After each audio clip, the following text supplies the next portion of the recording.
I think clear boundaries are essential to a healthy relationship. It creates an area where you can say, this is my space, and that is your space, and you're not welcome in my space.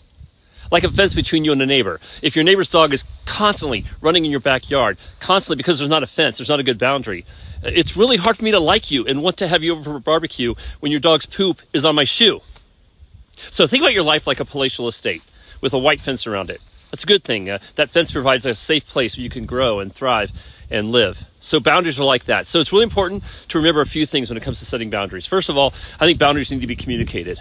All right, you say, hey, this is what I'm comfortable with, and I'm not comfortable with that. Just setting those boundaries and saying, hey, this very clearly, all right, use your words and say, this is a boundary I'm not going to let you cross, or I'm not going to cross. All right, I think boundaries need to be clear.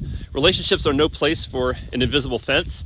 No one wants to get in trouble because they didn't realize that you had a fence up. So I think you say, hey, this is a clear boundary that I'm going to maintain.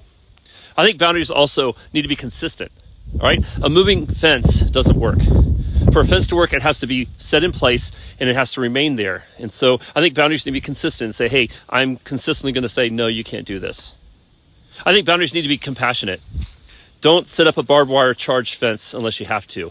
But if you have to, boundaries need to be uncrossable. All right, as a Christian, you have no mandate to be around people who are unsafe. So boundaries are good.